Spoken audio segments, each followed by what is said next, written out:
The young woman with the camera crew stood on the town dock and told the reporter that I was responsible for destroying the marine ecosystem that 3 generations of my family had depended on. She said this while pointing at my fishing boat, the Mary Catherine, named after my late wife, while showing footage of dead fish floating in water that wasn't even from our harbor, while claiming that my greed and outdated fishing methods had turned these waters into a dying wasteland. Her name was Ashley Morrison. She represented an organization called Coastal Future Alliance, and she was telling the television reporter that Captain Dan Murphy, that's me, had been overfishing these waters for 50 years, that my boats used destructive methods that caught everything indiscriminately, that I cared more about profit than preservation, that the local fish populations had collapsed because of fishermen like me who refused to change our ways. Behind her, protesters held signs, "Save our ocean," "Ban commercial fishing,"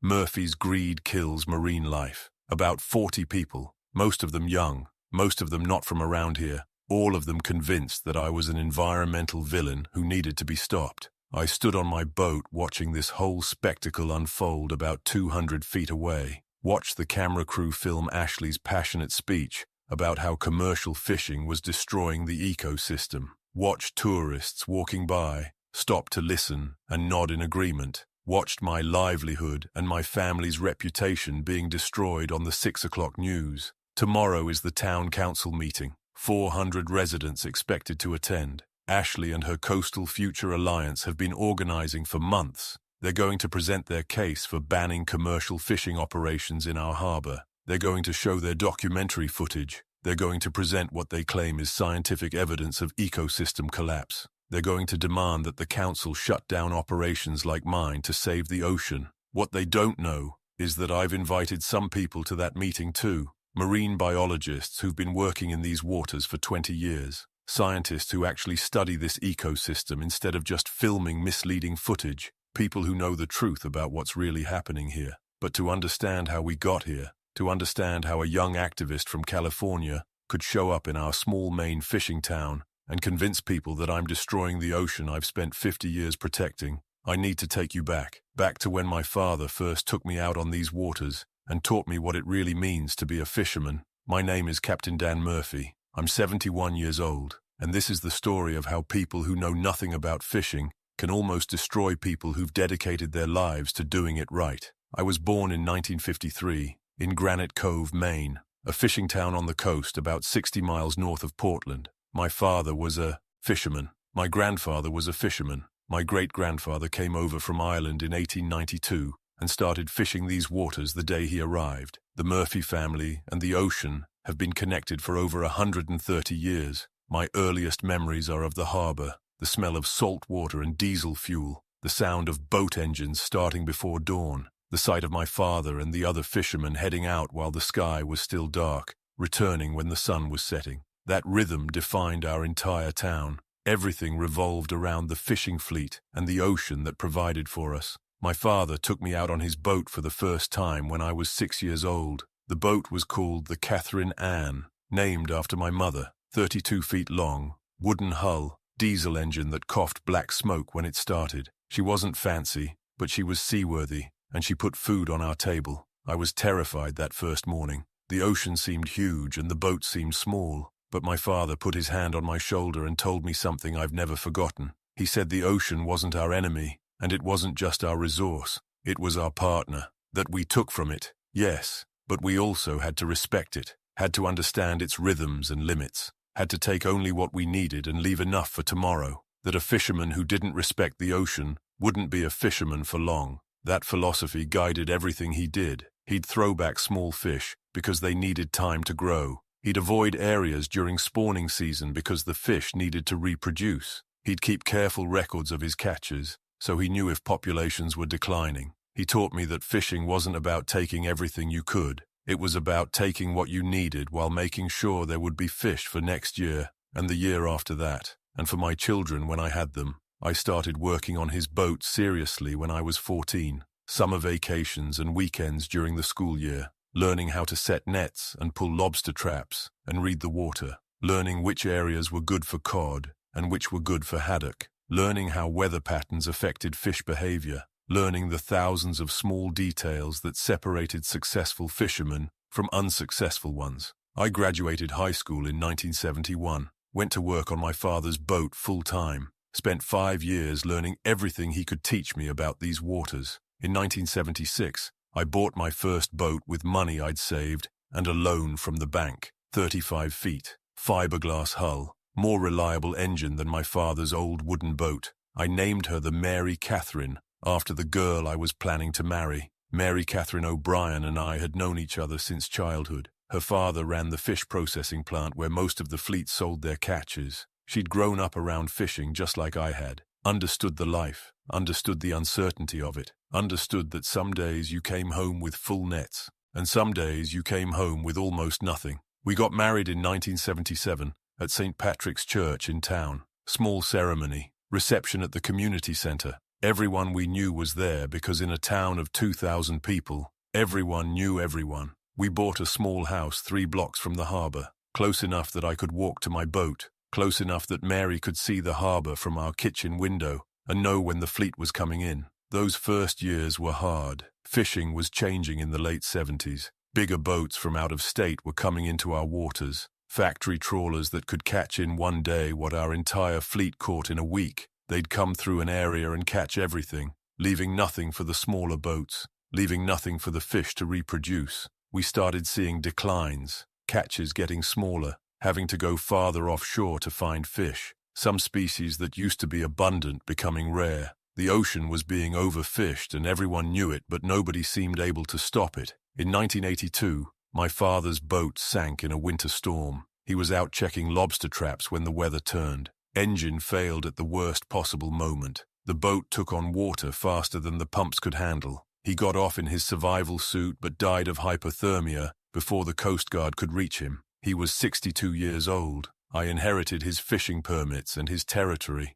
continued working the same waters he'd worked, but I also started thinking more carefully about what he'd taught me, about respecting the ocean, about sustainability, about making sure there would be fish tomorrow. Mary and I had our son James in 1983, beautiful boy who looked just like his mother. I held him in the hospital and made the same promise my father had probably made when I was born, that I'd teach him to respect the ocean, that I'd pass on the knowledge that had been passed to me, that the Murphy family would still be fishing these waters when he had children of his own. But I also knew that couldn't happen if we kept fishing the way we were fishing. The big factory trawlers were destroying everything. Local fishermen were struggling to compete. Fish populations were declining year after year. Something had to change, or there wouldn't be any fish left to catch. In 1985, I started attending meetings about fisheries management. Scientists were coming to fishing communities trying to understand what was happening, trying to figure out how to protect fish stocks while still allowing people to make a living,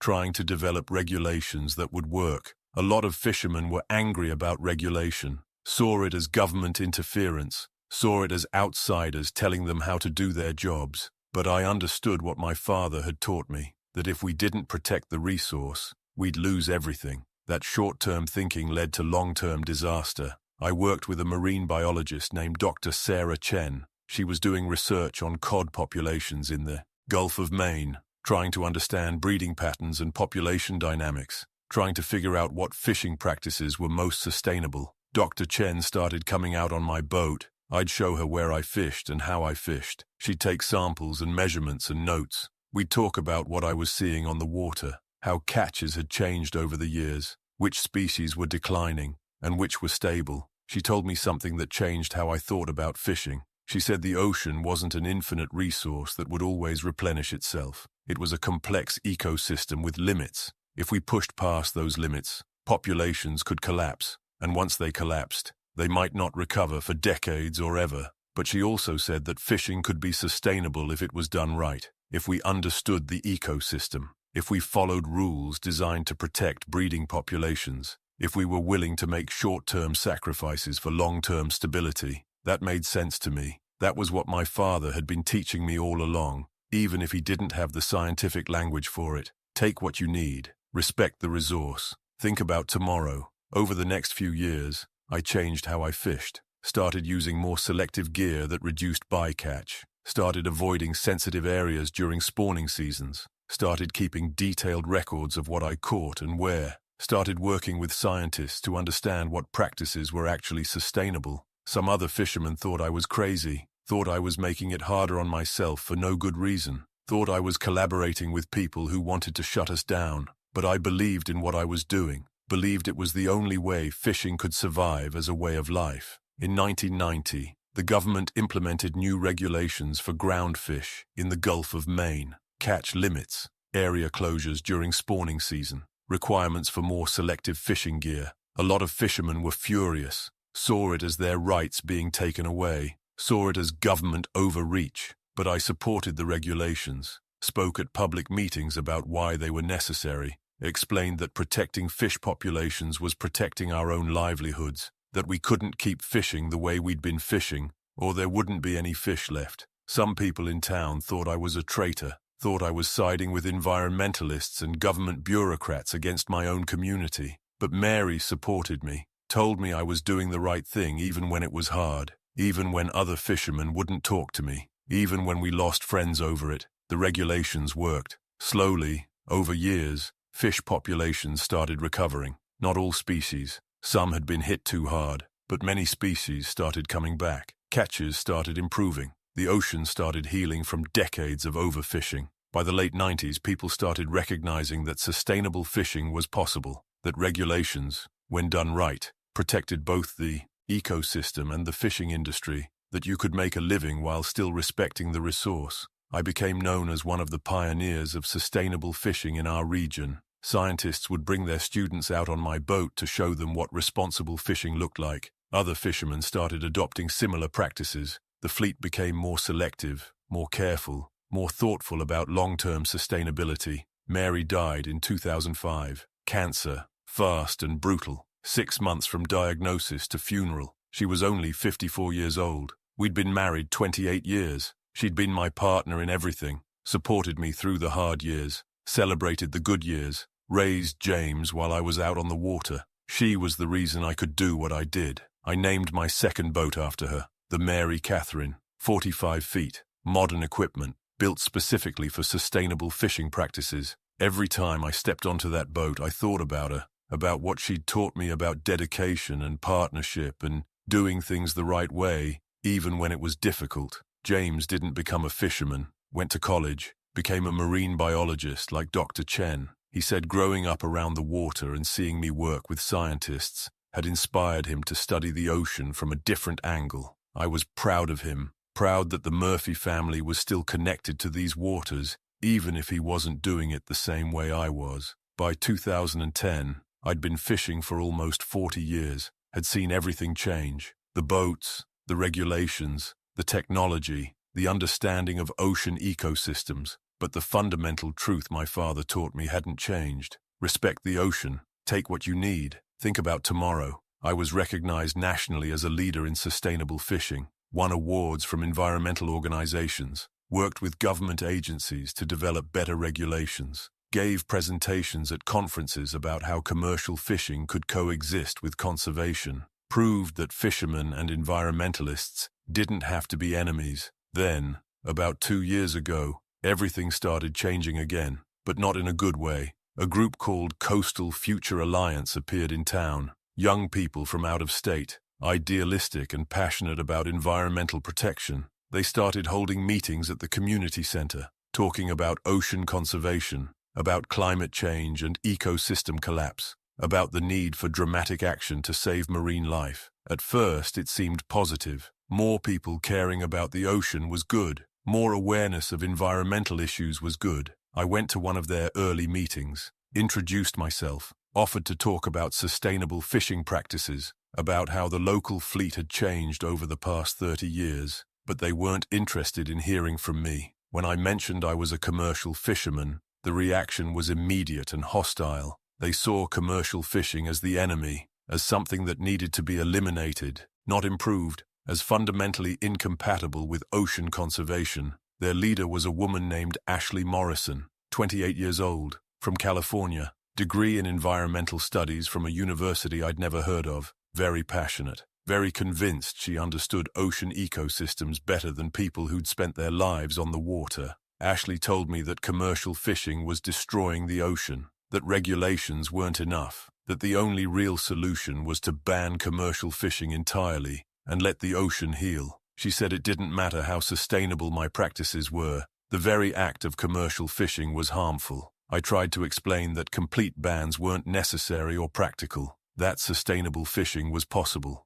that our local fleet had proven it over decades, that science supported managed fishing over complete prohibitions, that communities like ours depended on fishing for their economic survival. She said I was making excuses, that I cared more about profit than the planet, that fishermen always resisted change, that people like me were the reason the ocean was dying. I left that meeting frustrated and worried. These people had no interest in facts or science or evidence. They had a narrative. Commercial fishing bad. Ban it completely. Save the ocean. And they weren't going to let reality interfere with that narrative. Over the next year, Coastal Future Alliance grew more organized and more aggressive. They started producing videos about ocean destruction, started posting on social media about the need to ban commercial fishing, started organizing protests at the harbor. The footage they showed was shocking. Dead fish floating in polluted water, seabirds covered in oil, turtles caught in nets, beaches covered in trash, all presented as proof that commercial fishing was destroying the ocean. But none of the footage was from our waters. None of it showed our fleet. Most of it was from completely different parts of the world where fishing regulations were weak or non-existent. Some of it was from industrial disasters that had nothing to do with fishing at all. When I pointed this out, Ashley said it didn't matter where the footage was from, that it showed the impact of commercial fishing generally, that our fleet was contributing to global ocean destruction, even if our local waters looked fine. I tried to explain that wasn't how science worked, that you couldn't use footage from unregulated fisheries in other countries to make claims about a highly regulated sustainable fishery in Maine. That evidence had to be specific and relevant, that you couldn't just generalize from worst cases to all cases. She said I was using technicalities to avoid accountability, that the ocean was dying and we needed dramatic action, not scientific debates. The protests at the harbor got more frequent. Every weekend, groups would show up with signs and cameras. They'd film the fishing boats coming in. They'd interview tourists and show them the shocking footage from other places. They'd present it as if this was what our fleet was doing to our waters. Tourism is important to our town's economy, especially in the summer, and tourists who don't know anything about fishing would see these protests and hear these claims and believe them. They'd post on social media about how Granite Cove was destroying the ocean, how people shouldn't visit, how commercial fishing needed to be banned. Local businesses started feeling the impact, hotels getting cancellations, restaurants seeing fewer customers, tour operators being asked if their boats were associated with the commercial fishing fleet. The whole town's reputation was being damaged by accusations that weren't true. The town council started getting pressure, emails from people demanding action, phone calls from concerned citizens who'd seen the videos online, letters from environmental organizations urging them to ban commercial fishing operations in the harbor. Some council members started wavering, started thinking maybe they should do something to address community concerns, started talking about possible restrictions on fishing operations, started treating these accusations as if they might be true. That's when things got worse. About 6 months ago, Coastal Future Alliance released a documentary, a slick, professional production that looked like it had a real budget behind it. The documentary was called Maine's Dying Waters, and it focused specifically on our town and our fishing fleet. The documentary showed footage of dead fish, polluted waters, struggling marine life. It interviewed Ashley talking about ecosystem collapse. It showed protesters at our harbor demanding change. It presented statistics about declining fish populations, and it featured an interview with someone I knew, Tommy Fletcher, a deckhand who'd worked on various boats in our fleet over the years,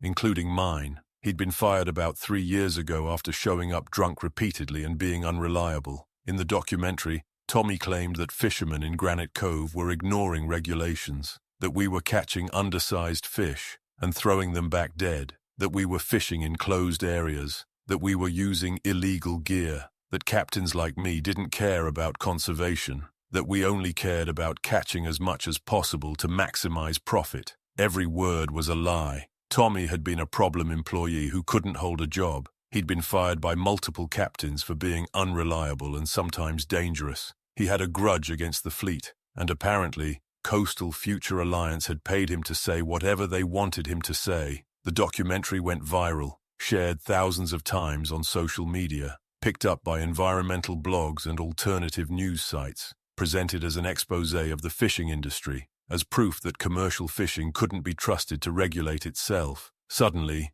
people all over the country had opinions about our small town and our fishing fleet. People who'd never been here, who'd never talked to any of us, who'd never seen our practices or reviewed our records, but they'd watched a 30-minute documentary and decided they knew everything. The pressure on the town council intensified. Petitions with thousands of signatures demanding action. Emails from people threatening to boycott the town if commercial fishing wasn't banned. Media attention from outlets looking for environmental stories. The council scheduled a special meeting to address the issue, said they'd hear presentations from both sides, from Coastal Future Alliance and their evidence of environmental damage, and from the fishing fleet and our defense of our practices. That meeting is tomorrow. Ashley and her group have been preparing for months. They have their documentary, they have Tommy's testimony, they have their shocking footage from other places, they have petition signatures and social media support and passion and conviction, and they have something else I didn't know about until recently, a financial interest in seeing the fishing fleet shut down. 3 days ago, I got a call from an old friend, Bill Henderson. He's a real estate lawyer in Portland. He called to give me a heads up about something he'd discovered. A development company from Massachusetts had been quietly buying waterfront property in our town over the past year. Vacant lots, old warehouses, properties near the harbor. They'd been using shell companies to hide their identity, but Bill had been tracking real estate transactions for a client and had noticed the pattern. The development company was called Coastal Horizons LLC, and when Bill dug into their corporate filings, he found something interesting. One of the board members was Ashley Morrison's uncle, Richard Morrison, a real estate developer who'd made millions building luxury resorts along the New England coast. Bill did more research, found proposals that Coastal Horizons had been preparing, plans for a massive waterfront development in Granite Cove, luxury condos, high-end hotels, boutique shops and restaurants, a complete transformation of our working harbor into a resort destination. But the development couldn't happen with the fishing fleet still operating. The boats, the processing plant, the smell of fish and diesel, the industrial nature of a working harbor, all of that was incompatible with a luxury resort. Coastal Horizons needed the commercial fishing operations shut down before they could move forward with their development. And conveniently, Richard Morrison's niece had started an environmental organization that was campaigning to do exactly that. Bill sent me all the documentation, corporate filings, property records, development proposals, all of it showing the clear connection between Coastal Future Alliance's environmental campaign and Coastal Horizons' financial interests. Ashley Morrison wasn't just a passionate environmentalist concerned about the ocean. She was a front person for her uncle's development company. The protests, the documentary, the social media campaign, all of it was designed to drive out the fishing fleet so luxury condos could take our place.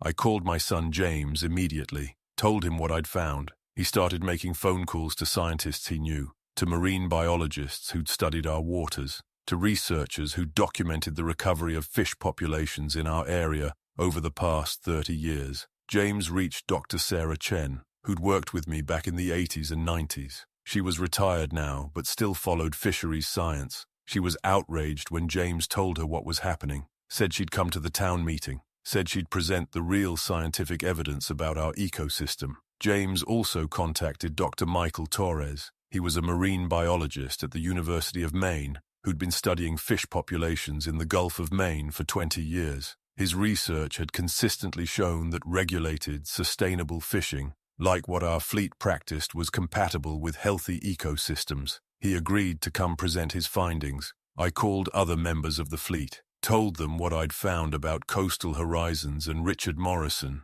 told them this wasn't really about environmentalism. It was about real estate development, about rich people wanting to turn our working harbor into a playground for tourists. The other captains were as angry as I was. We'd been defending ourselves against accusations of environmental destruction, when the real motivation was profit, when Ashley Morrison and her uncle wanted to take our livelihoods so they could build condos. We organized our defense for the town meeting. We had scientific evidence. We had documentation of our sustainable practices. We had testimony from actual marine biologists. We had proof of the real estate scheme. We had everything we needed to expose the truth. But I was still nervous, because Ashley had something powerful on her side. She had emotion. She had shocking footage that made people feel outraged, even if it wasn't relevant. She had a simple narrative that people wanted to believe. Commercial fishing bad. Ban it. Save the ocean. Our truth was more complicated, required understanding regulations and science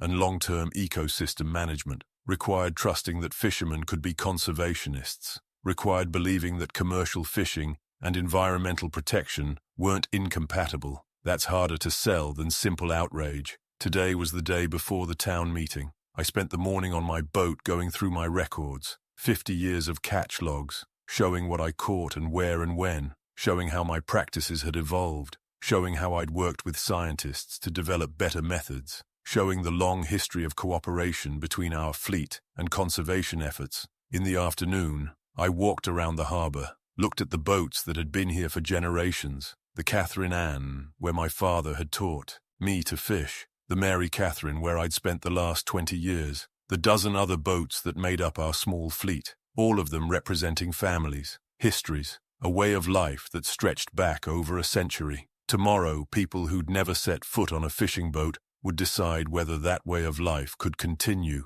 would decide based on misleading footage and false testimony whether to believe environmental activists funded by real estate developers or actual scientists and fishermen with decades of evidence. I thought about my father, about what he'd taught me about respecting the ocean, about taking what you need and leaving enough for tomorrow, about the partnership between fishermen and the sea. We'd honored that partnership. We'd changed our practices. We'd worked with scientists. We'd supported regulations. We'd proven that sustainable fishing was possible. We'd shown that you could make a living while protecting the ecosystem. But none of that might matter if emotion and misinformation could overwhelm evidence and truth. I went home and tried to sleep. Tomorrow would determine everything, not just for me, for everyone who depended on the fleet, for the future of fishing in our town, for whether facts and science could stand up to lies backed by money and passion. The town council meeting started at 7 p.m. The community center was packed, every seat filled, people standing along the walls, overflow crowd outside watching on screens that had been set up, over 400 people in attendance, the biggest town meeting anyone could remember. The council members sat at a long table at the front, 5 of them, people I'd known for years, people who'd eaten fish my fleet had caught, people whose kids had gone to school with James, but tonight they looked nervous and uncertain, facing a decision that would change our town forever. The council president, Margaret Sullivan, called the meeting to order, explained the purpose, said they'd hear presentations from Coastal Future Alliance about environmental concerns, then from the fishing fleet about their practices, then they'd open things up for public comment. Finally, they'd discuss possible actions. Margaret said this was about listening to all perspectives and making an informed decision based on evidence, but I could see the pressure she was under. The room was full of people with strong opinions. The decision would make a lot of people angry no matter what the council chose. Ashley Morrison went first. She walked to the front with confidence, set up her laptop to show her presentation, stood at the podium like she was giving a TED talk. She started by thanking everyone for coming, said this was about something bigger than any of us, about protecting the ocean for future generations, about making hard choices to address environmental crisis, about choosing the planet over short-term economic interests. Then she started showing footage, the same shocking images from her documentary, dead fish, and polluted waters, and suffering marine life, all presented as if this was happening right here in our harbor, all shown without context or explanation of where it actually came from. People in the audience gasped. Some looked horrified. Tourists and summer residents who didn't know any better believed they were seeing evidence of local environmental destruction. Ashley talked about declining fish populations globally, about climate change impacts on marine ecosystems, about how commercial fishing was one of the biggest threats to ocean health, about how dramatic action was needed before it was too late. She presented statistics, but the statistics were global or from other regions, not from our specific waters, not from our specific fleet, but presented in a way that made it sound like they applied to us. Then she played video of Tommy Fletcher's interview from the documentary. Tommy describing how local fishermen supposedly ignored regulations, how we caught undersized fish, how we fished in closed areas, how we prioritized profit over conservation. I watched people's faces, saw them believing what they were hearing, saw them getting angry at the fishing fleet, saw the carefully constructed narrative working exactly as Ashley intended. She concluded by saying the science was clear, that commercial fishing in Granite Cove was harming the marine ecosystem, that the only responsible action was to ban commercial fishing operations from the harbor, that the town needed to choose fishing or the ocean, that we couldn't have both. The room erupted in applause. Not everyone, the fishermen and their families, sat silent, but probably half the room was clapping, convinced by what they'd seen, ready to vote for banning the fleet. Margaret thanked Ashley for her presentation, then called on me to present the fishing fleet's response. I walked to the front carrying my own laptop and a box full of documents, felt the weight of 400 people watching me, felt the skepticism from those who'd been convinced by Ashley's presentation, felt the support from those who knew me and knew the truth. I introduced myself, said I'd been fishing these waters for 50 years, that my father and grandfather and great-grandfather had fished here before me, that the Murphy family had been part of this ocean ecosystem for over a century. I said I wanted to address Ashley's claims directly, with evidence, with documentation, with actual science from these specific waters, rather than shocking footage from other places. First, I talked about the footage she'd shown, asked if anyone in the room had actually seen waters that looked like that in our harbor, asked if any of the local residents had witnessed the kind of pollution and death she'd depicted. People looked around, shook their heads, because everyone who actually lived here and spent time on the water knew our harbor was healthy, knew the waters were clean, knew that whatever problems existed elsewhere, they weren't happening. Here, I explained that the footage was from other parts of the world, from places with weak or non-existent fishing regulations, from industrial disasters, from situations that had nothing to do with our fleet or our practices, that using that footage to make claims about our local fishery was fundamentally dishonest. Then I addressed Tommy Fletcher's testimony, said that Tommy had worked briefly on several boats, including mine, that he'd been fired for showing up to work drunk, that he'd been fired by multiple captains for being unreliable and dangerous, that he had a grudge against the fleet, that his testimony was motivated by money and revenge, not truth. I said I had documentation proving that, employment records, incident reports, testimony from other captains about Tommy's problems, all of it showing he wasn't a credible witness about anything. Then I started presenting the real evidence about our waters and our practices. I showed catch records going back decades, showing how fish populations in our specific area had recovered since the 1990s, showing how regulated, sustainable fishing had allowed both the ecosystem and the fishing industry to thrive. I explained how our fleet had changed its practices over the years, how we'd worked with marine biologists to develop more selective gear, how we avoided sensitive areas during spawning seasons, how we kept detailed records and followed strict regulations, how we'd pioneered sustainable fishing methods that other fleets now copied. I showed photographs of the gear we used, explained how it was designed to minimize bycatch, how we could target specific species and sizes, how modern sustainable fishing was nothing like the destructive practices Ashley had shown in her footage.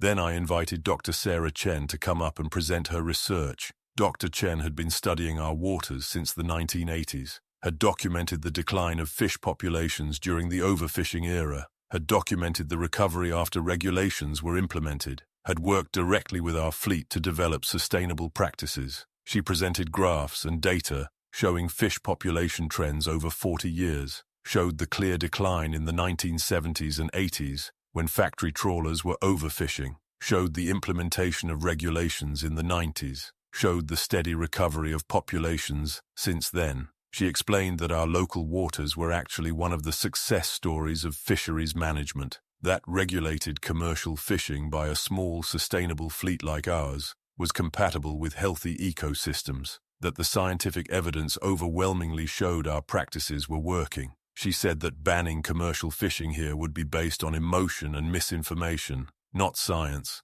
that it would destroy livelihoods without providing any environmental benefit, that it would be a tragic mistake driven by people who didn't understand these specific waters. Then, Dr. Michael Torres presented his research, 20 years of studying fish populations in the Gulf of Maine. His data showed the same pattern: decline, regulation, recovery, stability with continued sustainable fishing. He said that our fleet represented a model for how commercial fishing should be done, that students from universities around the country came to observe our practices, that scientific papers cited our methods as examples of successful, sustainable fishing. He said Ashley's claims of environmental destruction were completely contradicted by decades of scientific research in these specific waters, that her evidence was misleading at best and fraudulent at worst, that banning our fleet would ignore all the actual science in favor of emotional manipulation. The mood in the room was shifting. People who'd been convinced by Ashley's presentation were looking uncertain. The shocking footage and passionate rhetoric were being contradicted by calm, documented science. Then I did something I hadn't planned to do until the last moment. I revealed what I'd learned about Coastal Horizons and Richard Morrison. I projected documents onto the screen, corporate filings showing Coastal Horizons' ownership structure, showing Richard Morrison's position on the board, showing his relationship to Ashley Morrison. I showed property records, maps highlighting all the waterfront property Coastal Horizons had quietly purchased over the past year, showing the pattern of acquisition around the harbor. Then I showed the development proposals, the plans for luxury condos and hotels, the vision for transforming our working harbor into a resort destination, the financial projections showing hundreds of millions in potential profit. I explained that Coastal Future Alliance wasn't really an environmental organization. It was a front group for a real estate development company.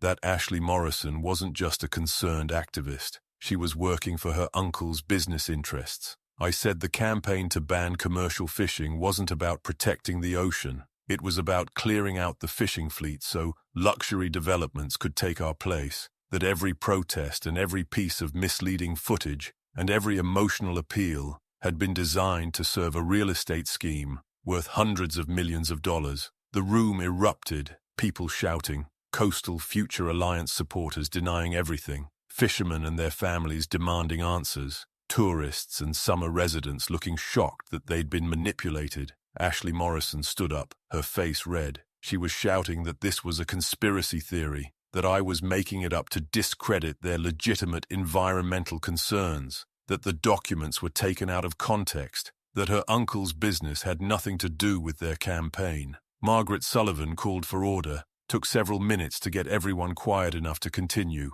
I said people could examine the documents themselves, that everything I'd shown was public record, that anyone could verify the connections between Coastal Future Alliance and Coastal Horizons, that the truth was documented and undeniable. Then I said something else, something that surprised even me as I said it. I said that if the town council wanted to implement additional environmental protections, our fleet would support that if independent scientists recommended changes to our practices, we'd make those changes, that we'd been working with scientists for decades and would continue to do so. But I said those decisions should be based on actual science from our actual waters, not on misleading footage from other places, not on false testimony from disgruntled employees, not on campaigns funded by real estate developers who wanted our harbor for themselves. I said we'd earned the right to fish these waters through a century of partnership with the ocean, through decades of evolving our practices,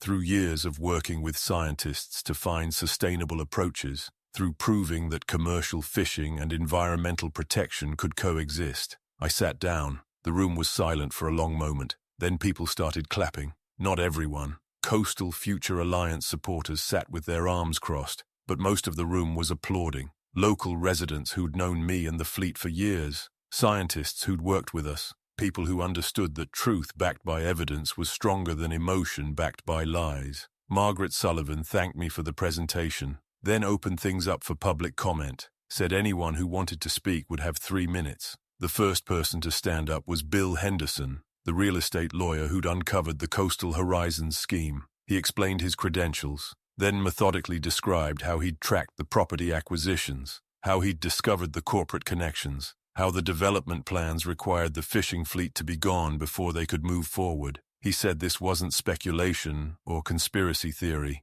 It was documented fact. That Coastal Future Alliance had financial motivations for their campaign that they'd deliberately hidden from the public, that people had been manipulated into supporting a real estate development scheme disguised as environmentalism. Ashley Morrison stood up to respond, said Bill was twisting the facts, that yes, her uncle was in real estate, that yes, there might be some property acquisitions, but that didn't mean their environmental concerns weren't genuine, that you could care about the ocean and also have family members in business. But her voice lacked the confidence it had earlier. She sounded defensive, caught. People were looking at her differently now, with skepticism instead of sympathy. The next speaker was Anne Walsh. She'd lived in Granite Cove for 45 years. Her husband had been a fisherman before he died. She'd raised 3 children here. She knew this town and this harbor as well as anyone. Anne said she'd been troubled by Ashley's campaign from the beginning,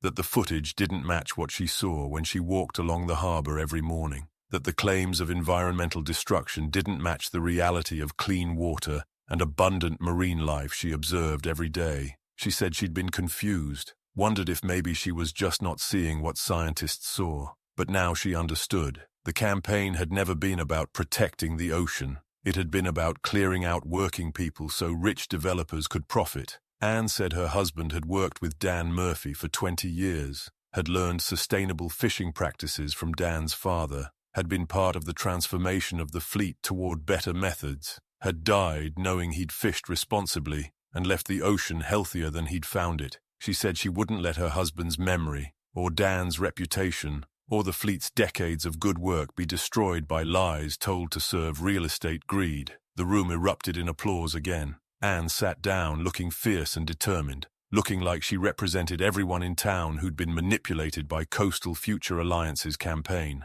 More people spoke, local business owners talking about how the protests had hurt tourism, teachers who'd taken students on educational trips to learn about sustainable fishing, charter boat captains who worked with the commercial fleet and knew our practices were sound. Then my son James stood up. He introduced himself as a marine biologist, explained his credentials, then explained that he'd grown up on these waters, that he'd watched his father work with scientists for decades, that he'd seen firsthand how the fleet had evolved and improved. James said that as a scientist, he was appalled by Ashley's presentation, that cherry-picking footage from other locations and presenting it as local evidence was scientific fraud, that using global statistics to make claims about a specific managed fishery was intellectually dishonest, that everything about Coastal Future Alliance's campaign violated basic principles of honest scientific inquiry. He said his father and the other captains weren't perfect, that fishing, even sustainable fishing, had environmental impacts, but that those impacts were studied, managed, and minimized, that the science clearly showed our fleet was compatible with a healthy ecosystem, that banning commercial fishing here would be based on lies, not evidence. James's words carried weight. He wasn't a fisherman defending his livelihood. He was a scientist defending scientific integrity. His testimony mattered to people who might have been skeptical of fishermen defending themselves. Then, someone unexpected stood up, a summer resident named Patricia Caldwell. She'd been coming to Granite Cove for vacations for 30 years. She owned a small cottage on the north end of town. She'd been at Ashley's protests, had signed the petitions demanding action. Patricia said she needed to apologize, that she'd believed what Ashley had told her, that she'd seen the shocking footage and assumed it was real, that she'd supported the campaign to ban commercial fishing because she thought it was the right environmental thing to do. But she said she'd been deceived, that she should have asked more questions, should have looked at local evidence instead of trusting shocking videos, should have talked to people who actually lived here and knew these waters. She said she withdrew her support from Coastal Future Alliance, that she was ashamed she'd been manipulated into attacking people who'd been doing good work for decades, that she hoped others who'd been similarly deceived would recognize they'd been lied to. Patricia's testimony was powerful because she represented all the tourists and summer residents and outsiders who'd believed Ashley's campaign, who'd signed petitions and shared videos and put pressure on the town council based on misinformation. Hearing one of their own admit she'd been wrong might convince others to reconsider. The public comment period continued for over an hour, person after person speaking, most supporting the fishing fleet, some still supporting Coastal Future Alliance but sounding less certain, a few trying to find middle ground, suggesting regulations or monitoring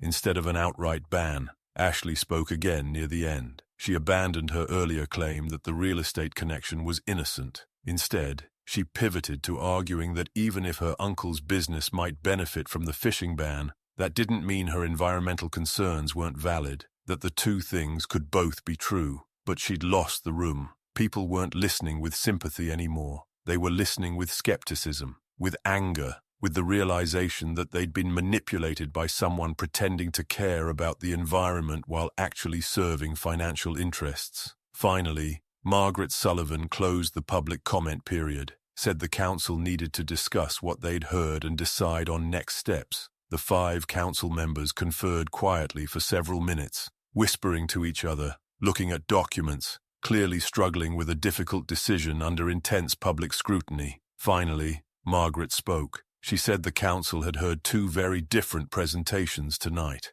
One claiming environmental catastrophe requiring immediate action. One presenting scientific evidence of a healthy, well-managed fishery. She said that after reviewing the evidence presented, after hearing from actual marine biologists who'd studied these specific waters, after considering the documented connections between Coastal Future Alliance and real estate development interests, the council did not find sufficient evidence to justify banning commercial fishing operations. The room erupted, fishermen and their families cheering, Coastal Future Alliance supporters shouting in protest, tourists and residents reacting in various ways. Margaret called for order, continued, speaking once the room quieted down. She said the council took environmental protection seriously, that they would be working with Dr. Chen and Dr. Torres to establish an independent scientific monitoring program for the harbor, that the fishing fleet would be required to participate in ongoing data collection, that if future evidence showed environmental problems, the council would take appropriate action. But she said that action would be based on real science from real scientists studying these specific waters, not on misleading footage from other places, not on campaigns funded by developers with financial motivations, not on emotion and fear, but on evidence and facts. She said the council was also requesting that the State Attorney General investigate Coastal Future Alliance and Coastal Horizons for potential fraud in their campaign, that using environmental activism to advance undisclosed real estate interests might constitute consumer fraud or other violations. Margaret said the meeting was adjourned. The crowd erupted again, some people celebrating, some people angry. Security guards had to help Ashley Morrison and her supporters leave safely, as angry residents shouted at them for lying about the fleet. I sat in my chair, feeling exhausted, feeling relieved, feeling vindicated. 50 years of work had been defended. The truth had prevailed. The fishing fleet could continue. Dr. Chen came over and hugged me, said she was proud of how I'd presented the evidence, that staying calm and factual in the face of emotional manipulation had been exactly the right approach. That science had won tonight because we'd let the evidence speak for itself. James hugged me next, said he'd never been prouder to be my son, that watching me defend not just our family's livelihood, but the integrity of sustainable fishing had reminded him why he became a marine biologist, that he wanted to be like me, someone who did the right thing even when it was hard. Other fishermen came over, shook my hand, thanked me for organizing the defense, for uncovering the real estate scheme, for presenting the scientific evidence, for saving all of our livelihoods. I told them we'd all done this together, that it was the decades of good work by the entire fleet that made our defense possible, that if we hadn't actually been fishing sustainably, no amount of evidence could have saved us, that the truth only prevailed because we'd been living the truth for years. We left the community center around 11 p.m., walked down to the harbor in a group, fishermen and their families, scientists who'd testified, local residents who'd supported us, standing together looking at the boats in the moonlight. Someone started singing an old Irish fishing song my grandfather used to sing. Others joined in, voices carrying across the water, celebrating not just tonight's victory, but a century of Murphy family history on these waters, a century of partnership with the ocean, a century of taking what we needed, while respecting the resource. I thought about my father, about what he'd taught me about respecting the ocean, about sustainable practices before that term even existed, about doing things the right way, even when it was harder, about thinking about tomorrow, not just today. We'd honored his teachings. We'd changed when change was needed. We'd worked with scientists when others saw them as enemies.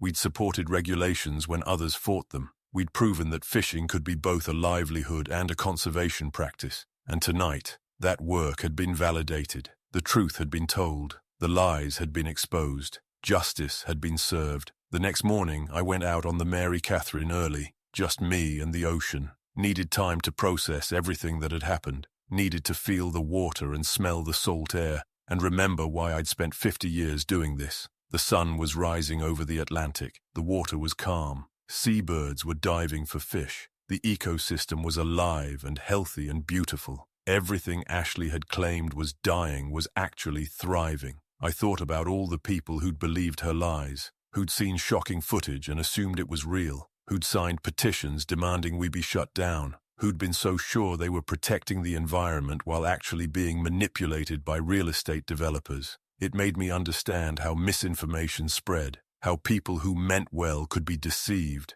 how emotion could overwhelm evidence, how a simple narrative could be more convincing than complicated truth. But it also made me grateful for science, for documentation, for people like Dr. Chen and Dr. Torres, who spent careers studying ecosystems and collecting data, for systems that required evidence instead of just accepting passionate claims. The truth had won tonight, but it almost hadn't. If we hadn't had decades of documentation, if we hadn't had scientists willing to testify, if we hadn't uncovered the real estate scheme, Ashley's campaign might have succeeded. The fleet might have been banned based on lies. That terrified me, because for every situation where truth prevails, there might be dozens where it doesn't, where lies backed by money and emotion defeat evidence backed by nothing but facts, where good people doing good work get destroyed by false accusations they can't defend against. I pulled up my first trap of the morning. Good catch. Healthy lobsters. The ocean providing as it had for 130 years of Murphy family fishing. The partnership continuing. The respect being honored. I thought about what came next. The monitoring program the council had promised. Working with scientists to collect ongoing data. Proving year after year that our practices remained sustainable. Never taking for granted that truth had prevailed this time. Because vigilance was the price of integrity. We couldn't just defend ourselves once and assume we were safe. We had to keep documenting, keep working with scientists, keep proving that we deserved the privilege of fishing these waters. That afternoon, I got a call from a reporter at the Portland Press-Herald. They were doing a story about what happened at the town meeting, about the Coastal Future Alliance campaign being exposed as a front for real estate development, about commercial fishing being defended by science instead of banned by emotion. The reporter asked how I felt about the outcome. I told him I felt relieved, grateful, determined to keep proving we deserved the community's trust. He asked what I'd say to Ashley Morrison if I could talk to her now. I thought about it for a long moment. Then I said I'd tell her that environmentalism was too important to be weaponized for profit, that real conservation required understanding ecosystems, not just showing shocking footage, that working with people who actually lived on the land and water was more effective than demonizing them. I said I'd tell her that she could have made a real difference if she'd approached this honestly, if she'd worked with the fleet instead of against us, if she'd studied the actual local ecosystem instead of assuming it matched worst-case scenarios from other places, if she'd been what she pretended to be, a genuine environmentalist instead of a front person for developers. But I said I doubted she'd listen, that people who'd been caught lying usually didn't admit their mistakes. They just moved on to the next target, the next campaign, the next place where they could manipulate good intentions for bad purposes. The article was published 2 days later, front page of the main section. Fishing fleet defends sustainable practices against misleading campaign. The story detailed everything. Ashley's false claims, the real estate connection, the scientific evidence supporting the fleet, the council's decision. The article went viral in fishing communities around the country. Other fleets facing similar campaigns reached out to me, asked how we'd defended ourselves, what evidence we'd presented, how we'd uncovered the real estate scheme. I shared everything we'd learned, told them documentation was essential, that working with scientists for years built credibility, that uncovering financial motivations behind environmental campaigns could change everything, that staying calm and presenting evidence was more effective than getting angry and defensive. A month later, the State Attorney General's office announced they were investigating Coastal Future Alliance and Coastal Horizons for potential fraud, for using environmental activism to advance undisclosed real estate interests, for making materially false claims about local environmental conditions to further a development scheme. Ashley Morrison left Maine, went back to California. Her organization quietly dissolved. The website went dark. The social media accounts went silent. The whole campaign just disappeared once it was exposed. Coastal Horizons tried to move forward with their development plans anyway, but the town council rejected their proposals, said they wouldn't allow developments that required destroying the working waterfront. That Granite Cove was a fishing town and would remain a fishing town. Some of the properties Coastal Horizons had purchased sat empty. Eventually they sold them at a loss. The whole scheme that had looked like such a profitable opportunity ended up costing them millions. I felt no sympathy. They'd tried to destroy my livelihood and my family's legacy for profit. They'd lied to an entire community. They'd manipulated well-meaning people into supporting their greed disguised as environmentalism. They deserved every dollar they lost. 6 months after the town meeting, the independent monitoring program was established. Dr. Chen and Dr. Torres designed it. Our fleet participated fully. We collected water samples, documented catches, recorded observations, contributed to a scientific understanding of our ecosystem. The first report came out a year later, confirmed what we'd been saying all along. The ecosystem was healthy, fish populations were stable, sustainable fishing by a well-managed fleet was compatible with conservation. Everything Coastal Future Alliance had claimed was false. I'm 71 years old now, been fishing these waters for over 50 years, seen everything change. The boats, the regulations, the understanding of ocean ecosystems, the challenges we faced. But the fundamental truth my father taught me hasn't changed. Respect the ocean. Take what you need. Think about tomorrow. Live in partnership with the resource that provides for you. We've done that. The Murphy family, the Granite Cove fleet, for over a century, and we'll keep doing it for as long as the ocean allows, for as long as we maintain that respect, for as long as we prove we deserve the privilege.